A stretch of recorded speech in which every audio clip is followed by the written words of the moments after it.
Check, check, check. Check, check, check. Check, check, check. Doot-doodle-doot-doo, get going.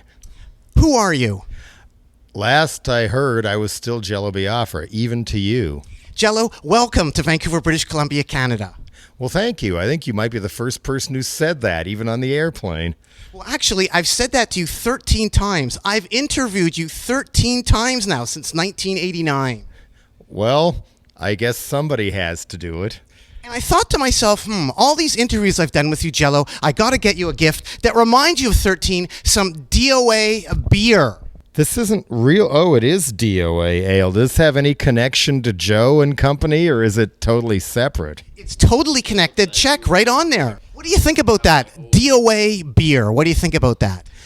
It's kind of a logical step in that direction. I don't know how that would have affected his run for the provincial legislature. And, considering who else seems to be running and ruining your country right now, I think him in the legislature would have been would have been a breath of fresh air, shot in the arm, maybe even a shot in the gullet if he could dose his beer and give it to all them conservatives so they start seeing things and stuff. I've thought about trying to do a beer for years, but I haven't gotten anybody to make it for me yet. I want to call it Jonestown Ale and dye it purple. Ba-boom. Okay. Jello, speaking of traveling to faraway places, Jonestown, etc., you're wearing a very nice hat, aren't you? Oh, I'm glad you like it. And it comes from the land? Of Australia. The land down under. And I was curious, Jello, is it true that East Bay Ray really was arrested for carrying a pineapple? No, I think you've put 2 or 3 stories together and let your zany mind play tricks on you. No, that was when Queensland, the northeastern province, which is kind of like, they have states down there, which is kind of like Florida, complete with, resorts, environmental degradation, and at the time, a near dictator running it by the name of Joe Peterson. And the net result was when Dead Kennedys played in Brisbane in 1983, D.H. Peligro was arrested by the police for drinking while black. Basically, he and members of the band that played with us called the Johnnies were all drinking beer together outside the back entrance to Festival Hall, I think it was called, and the cops arrested him and only him for drinking on the sidewalk. Ray asked what was going on, so they threw him in the car too and charged him with interfering with a police officer. And then it became a tabloid press sensation the next day. And then later at a party, I ran into somebody who, as I was being told what it's like to live under the repressive banana Republican kind of life under Joe Peterson, they talked about how the police would break up loud parties by kicking down the door and smashing the stereo equipment with clubs and leaving. And then another guy came up to me and said, this is worse. I got arrested for carrying a concealed weapon in a bag of groceries, a pineapple. And they grow pineapples in Queensland. In some ways, it's still more extreme in the resort gone wrong area than Florida.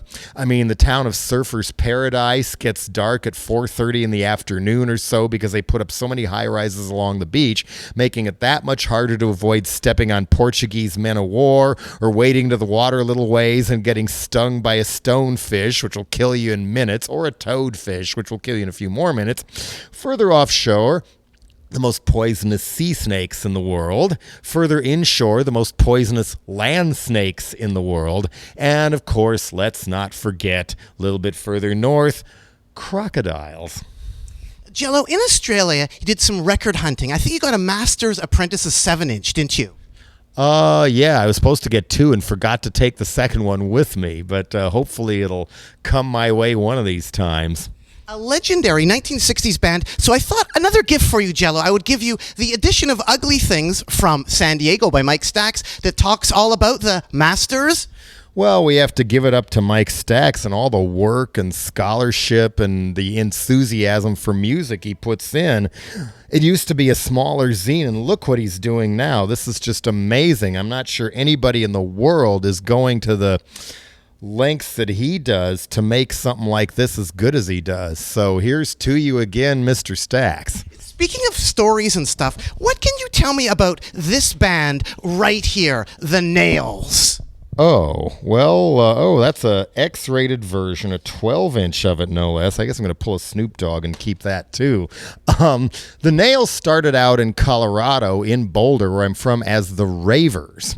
And when the Ramones came through in March of 77 or so, and all kinds of people had their life and destiny and career trajectory changed, from the Wax Trax label to Onks, the SST band, to Don Fleming, who went into Velvet Monkeys and Gumball and now works at the Lomax Archives in New York.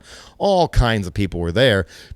So the venue, which was normally a country rock showcase, gave the Ramones a second night to headline. They needed an opener, so the Ravers were on the bill, and suddenly they needed what was then called roadies, not guitar techs or drum techs or tour managers, roadies. And I was asked to be a roadie for the Ravers, and suddenly I felt 10 feet tall. All you people who just thought I was just a dumb loser in high school, I'm a roadie for the Ravers now. Yay! And so many good times were had, many more cool shows, including one with maybe two with the Nerves when they came out from L.A. And then the Ravers moved to New York, left me behind, which kind of bummed me out initially, but then I went west and the rest is history, so it all worked out. And in New York, they wound up changing a few personnel and changing their name to the Nails and eventually hit pay dirt with 88 lines about 44 women. And that's an X-rated version that you're interested in? You haven't seen that before? Well, I guess the one on the radio probably wasn't X-rated, but RCA Records putting out an X-rated version of anything kind of surprises me. Jello, is it true once for a Dead Kennedys tour, they wouldn't let you tour to UK because you hadn't paid your rent? That was just hype made up by some fool in a press office. That's not true at all.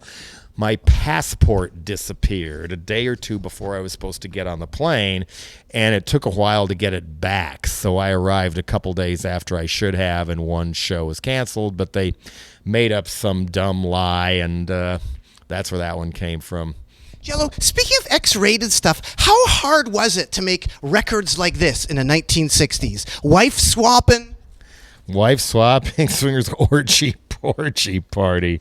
I think I have some other stuff on this label or something. So yeah, Audio Stag Records. Yeah. I'm guessing they were under the counter at adult bookstores, to the degree that there even were adult bookstores. If you turn it over on the back, it says, now you don't have to go to Denmark or Sweden to get this kind of album. You probably never did, actually.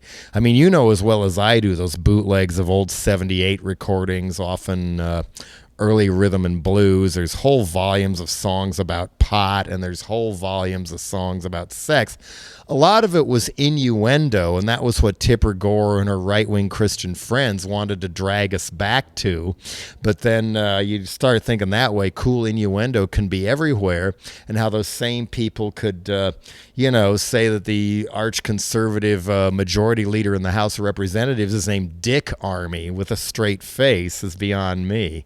Jello, another record that kind of had the innuendo right here, the Doug Clark and the Hot Nuts. Yeah, they were a little more than innuendo, and supposedly they still play to this day. Yeah, it's toilet humor on the Southern fraternity circuit. There's the first one, Nuts to You, and every volume's got nuts, hot nuts. You get them from the Peanut Man. Nuts, hot nuts. You get them anywhere you can, and new set of jokes and everything. Records are very interesting, especially ones like this. What can you tell the people records like this? Music for half-assed? Friends. Well, this was a whole series of gag gift album covers that didn't have a record inside. The idea being you would hide this in your collection, somebody else is going through it and they wonder what it is, and a good laugh is had by all. Times were so innocent back then, supposedly. Because if you pull it open right there, there's something like inside it, right? No. Yes, there is. If you pull it open, there is the gag inside it. I'm going to have to look inside all of mine and see if I got any of these. Oh, there you go. I bought this album for you as a gift. Sorry I couldn't afford the record. There you go. Jello, B.J. Snowden, Ed Snowden. Snowden is in the news again. This is true. Are they really coming for your uncool niece right now? What's going on with this data mining? I don't have any nieces. Ba-boom.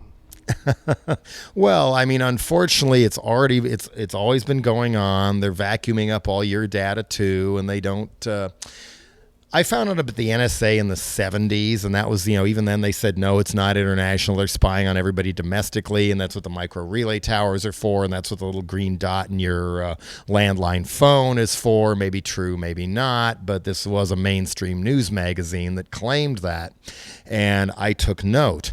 And then I also took note when, during the last backlash against secrecy and spying that got Nixon run out of town on a rail before years later a senator named Barack Obama voted in favor of legalizing every last crime Nixon committed in order to save George W. Bush, and that helped get us where we are now. But anyway, there was such a backlash. I was in high school.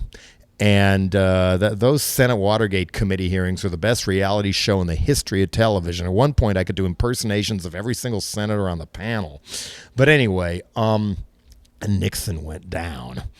But there was such a backlash that they started letting kids see their school records. You were never allowed to see your files. All of a sudden you were. I looked at my file.